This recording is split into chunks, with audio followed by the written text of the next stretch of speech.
We're in downtown Saratoga Springs interviewing random people. My name's Ben, and this is Ben on the Street.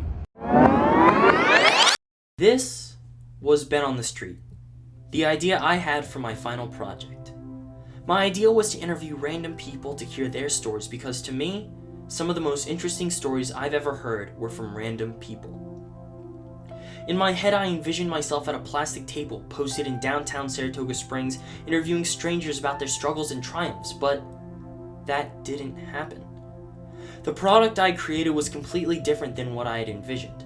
My idea to exemplify human uniqueness and triumph had turned into a single interview with an artist about his art, and I was confused.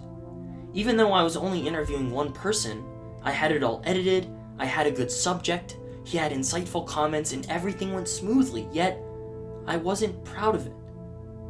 I've been very proud of the projects I've made this year. I think they've been a good representation of who I am and my style of creativity and humor, but this interview felt different. It was only until watching my classmates' project where I realized what happened. It wasn't personal enough. Everyone in their projects weren't being characters or trying too hard to be funny or interesting because they made themselves vulnerable by just being who they were, and in turn, it was naturally interesting. After this realization, I decided to completely shift my project to a more personal one. The truth is, I got the idea for the project from my dad. While I had influences in media such as All Gas No Brakes, and the name for my project was basically a complete ripoff of Billy on the Street, I got the idea when I thought of a story about my dad. When I was 4, my dad passed away in a helicopter accident, and while I have a few fractions of memories from before 2006, most of what I know about him is solely through stories, and one of them was how he would always talk to people. From taxi drivers to service workers to a random person sitting next to him on a plane, he always talked to them and wanted to know their stories. When thinking of ideas for this project, a story my mom told me came to mind. We would go to New York all the time, just the two of us for a weekend away, and I come back after being out. He had gotten a hot shave, and he smelled like cigars, and I come back to the hotel room, and I'm like, where have you been? And he says, I smoked a cigar with a great guy and learned all about his life, this rare Cuban cigar, and I'm trying to figure out who it is that he could possibly be talking to because he didn't have any friends in town that day for that weekend. And we're getting ready for the theater, and we go downstairs, and as we're leaving, he says, listen, I want to introduce you to my friend. And we walk over, and it's the doorman. And while I was gone for the day, your dad had taken this really rare, great cigar, met up with this gentleman, I'll call him Rodney, I can't remember his name, who happened to be African American. Your dad is like this, Jewish developer who, probably had very little in common with this gentleman.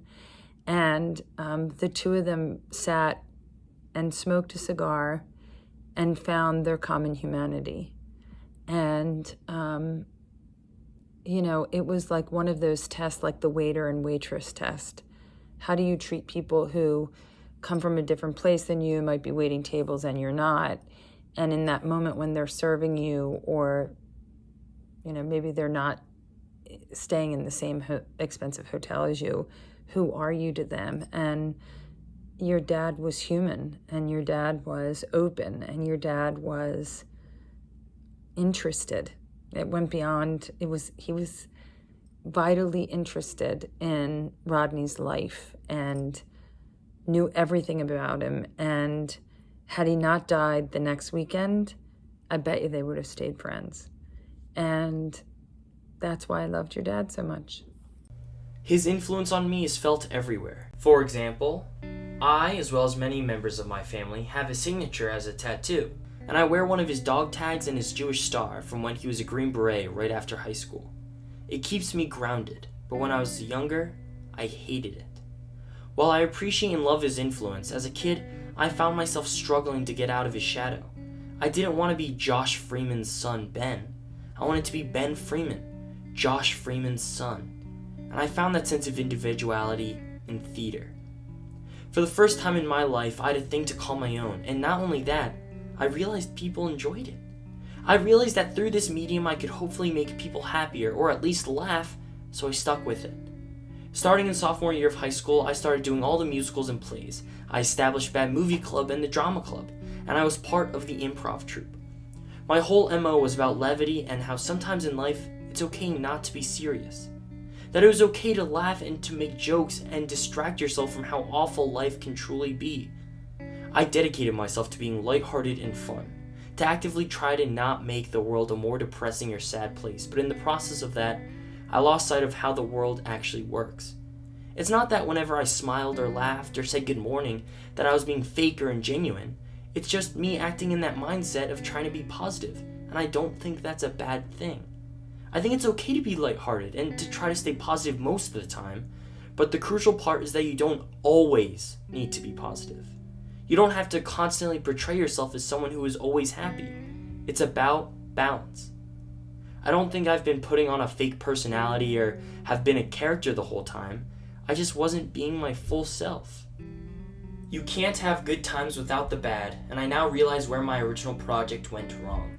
It was entertainment for entertainment's sake. I had to risk nothing by making it, and it showed. It wasn't a reflection of who I am, and in turn, it was bland and uninteresting. I understand now that sometimes it's better not to be so lighthearted. That through communicating one's true self and story, that it can not only be more interesting, but make a project better. I'm not saying you have to be serious all the time, or that this is an excuse to be negative or an asshole. And hell, I'm still committed to try and make people smile. But now, I understand that it's okay not to. That not everything has to be lighthearted and silly. That there's worth in the serious and the real. It's ironic. The original idea I wanted to do had me learning about people's lives, but in reality, the project made me learn more about myself. Now, I want to thank you guys. Thank you so much for putting yourselves out there and helping me see what I've been missing. Each and every single one of you should be incredibly proud of what you've done this semester. I mean it.